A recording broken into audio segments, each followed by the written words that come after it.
In the seaside town of Puri, in the state of Odisha, there stands a temple that is not just made of stone, it feels alive. This is the Jagannath Temple, one of the holiest places in India. Millions of people visit it every year, but even after centuries, it remains a mystery. The air here feels heavy with devotion. The sound of conch shells and temple bells mixes with the salty breeze from the ocean. And the moment you step inside, it feels like you have entered another world, a world where gods do not just sit on a throne, but actually walk among the people. This is the home of Lord Jagannath, the Lord of the universe. But who is he? Vishnu, the preserver of creation? Krishna, the playful and wise friend from the Mahabharata? Or is he something far beyond both, a god with no beginning and no end? When you see Lord Jagannath for the first time, you will notice something unusual. He looks different from every other god you have ever seen. He has a large round head, big round eyes with no eyelids, and no hands or feet. His body is made of sacred neem wood, painted in bright colors. To some, he may seem incomplete. But saints and scholars say this is his most complete form, because here, he is not limited by human shape. Some say this is how Krishna looked after leaving the earth, when his body had gone but his soul remained. Others say his form comes from ancient tribal worship, where the god had no arms or legs because he could move everywhere without them. His huge eyes mean he sees all things, at all times, in all directions. The Jagannath Temple in Puri was built in the 12th century, at least according to history books. But local legends tell a different story. They say the temple is far older, so old that its true date of birth has been lost to time. Some claim that the divine architect Vishwakarma himself built it in a single night. And when you look at the strange wonders of this place, it's hard not to believe them. There is something about this temple that defies the normal rules of the world. From sunrise to sunset, no matter where you stand, no shadow ever falls on it. How can a massive structure like this hide its own shadow? Then, there's the Sudarshan Chakra, the sacred disc on top of the temple's main spire. From every direction you look, it always appears to be facing you. People have tested it, they walk around the temple, and still, the chakra never turns, yet it always looks straight at you. The flag on top of the temple behaves in another strange way. No matter which way the wind blows, the flag flutters in the opposite direction. And there's one more thing. Not a single bird ever flies above this temple. In a sky full of crows, eagles, and pigeons, there's an invisible no-fly zone above Jagannath Puri. Pilgrims say it's because even the birds bow to the Lord here. Scientists have no answer. The name Jagannath means Lord of the Universe. But when you see his form for the first time, it's unlike any other Hindu deity. There are also scholars who say Jagannath has roots in ancient tribal traditions, even Buddhist influences, merged into the Hindu faith over thousands of years. But what if all these beliefs are correct? What if Jagannath is not one form of God, but all forms merged into one?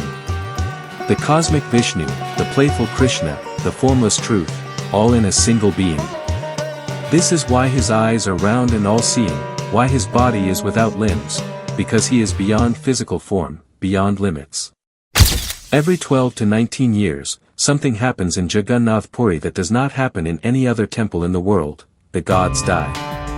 This ritual is called Navakalebra, which means new body. The idols of Jagannath, his brother Balabhadra, and his sister Subhadra are taken away and replaced with new ones, carved from sacred neem wood. But what happens to the old idols is where the mystery deepens. They are buried inside the temple in a place that only a few priests know. And inside each idol is a mysterious object called the Brahma Padartha, the soul of the deity. During Navakalebra, this soul is transferred from the old idol to the new one. No one except the selected priests can witness this transfer. They are blindfolded, their hands covered with cloth.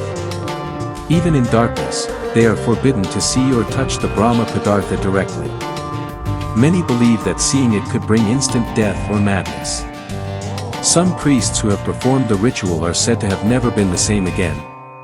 What is inside the idol? Is it a relic? a piece of meteorite? Or something truly divine that human eyes are not ready to see?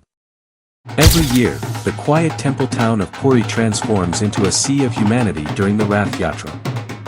Millions of devotees gather from all corners of India and beyond to witness this grand festival.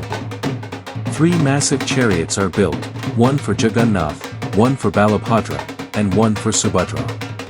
Pulled by thousands of hands, the chariots roll through the streets, as if carrying the gods themselves among their people.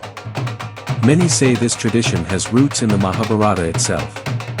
They believe that the Rath Yatra is a reminder of the time when Krishna served as Arjuna's charioteer in the Kurukshetra war. The journey of the chariot here symbolizes the journey of the soul, pulled by the ropes of karma and devotion, moving toward the divine. What makes the Rath Yatra so special is that during these days, there are no rules of entry. People of all castes, faiths, and backgrounds can pull the ropes of the chariot. Even in ancient times, when temples were highly restricted, Jagannath stepped out to meet everyone, breaking barriers and embracing all. The temple kitchen of Puri is one of the largest in the world. It can feed over 50,000 people in a single day.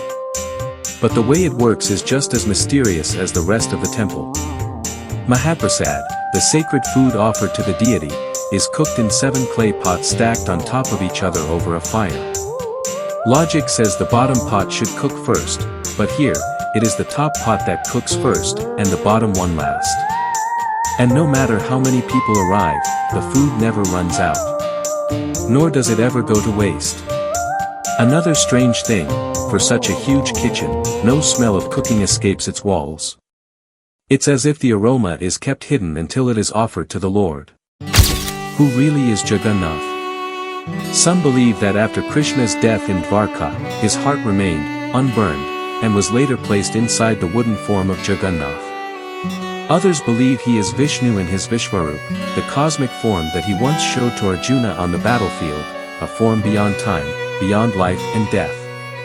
There are also those who say Jagannath is Kalapurusha, the spirit of time itself.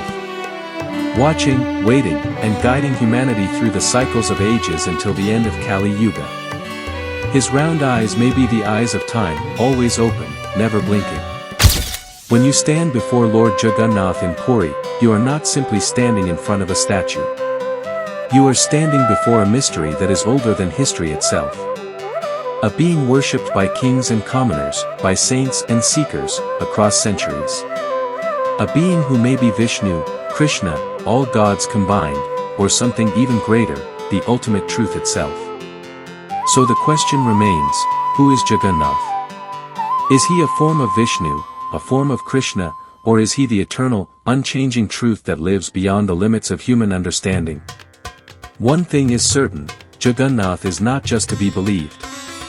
He is to be experienced. And once you do, you will never see the world the same way again. If this journey has made you feel something, even a small spark of wonder, share this video, tell your friends, and write in the comments. Who is Lord Jagannath to you?